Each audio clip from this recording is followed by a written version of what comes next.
আমাদের শহীদেরা আমাদের দেশের সবচেয়ে বড় সম্পদ, আমাদের জাতির সম্পদ। আমরা তো দীর্ঘদিন থেকে শাহাদাতের নজরানা পেশ করে আসতেছি। এইবার গোটা জাতি আমাদের সাথে একাকার হয়েছে। এই শহীদ পরিবারগুলোতে যথাসম্ভব যাবেন, আহতদের পাশে দাঁড়াবেন, তাদেরকে খাওয়াবেন, সান্ত্বনা দিবেন, ছোটো বাচ্চারা থাকলে এদের ব্যাপারে দায়িত্ব নেবেন এবং এই শহীদদের ব্যাপারে জনগণকে সাথে নিয়ে সম্ভব সব কিছু আপনারা করবেন। এতে আপনাদের দিলটাও নরম হবে, আপনারা তাদের কষ্ট শুনে বুঝে নিজেরাও তৈরি হইতে পারবেন। আমরা যে উদ্যোগটা নিয়েছি, প্রত্যেক শহীদ পরিবারকে আমির জামাত বলেছেন প্রাথমিকভাবে 1 লাখ দেওয়ার জন্য। সবচেয়ে বেশি শহীদ হয়েছে কিন্তু ঢাকা মহানগর উত্তরে, কারণ আন্দোলন ইউনিভার্সিটিতে ছিল 15 তারিখ 16 তারিখ দুপুর পর্যন্ত।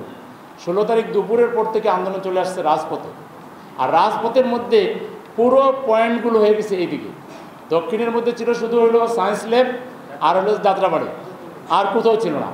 আর বাকি সকল 8-10টা স্পট টোটালটা হলো উত্তরের মধ্যে। এবং আমাদের এই পর্যন্ত 150 জনের তালিকা আমরা পেয়েছি, আর আমরা ধারণা করতেছি এটা 200-র মধ্যে চলে যাবে। এটা বাংলাদেশের কোথাও আর এত শহীদ হয় না।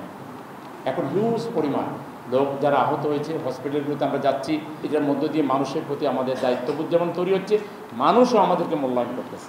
আমরা নিজেদেরকে ম্যাচিউরড হিসাবে তৈরি করতে পারি, দূরদর্শী হিসেবে তৈরি করতে পারি, বিজ্ঞ হিসেবে তৈরি করতে পারি, চারিত্রিকভাবে যদি তৈরি করতে পারি, আমাদের দ্বারা সমাজের মানুষের যদি অকল্যাণ না হয়, অপকার না হয়, ক্ষতি না হয়, কোনো অহংকার দেখাবেন না, কারোর সাথে দম্ভ করে কথা বলবেন না, কারোর সাথে অসদাচরণ করবেন না, হোক সে যে দলেরই লোক। সবার সাথে হৃদ্যতাপূর্ণ একটা সম্পর্ক তৈরি করেন, ভালোবাসার একটা বন্ধন তৈরি করেন, মানবিক একটা সম্পর্ক তৈরি করেন। আমরা একটা মানবিক সমাজ কায়েম করতে চাই, আমরা একটা মানবিক বাংলাদেশ কায়েম করতে চাই, আমরা একটা মানবিক নেতৃত্ব প্রতিষ্ঠা করতে চাই।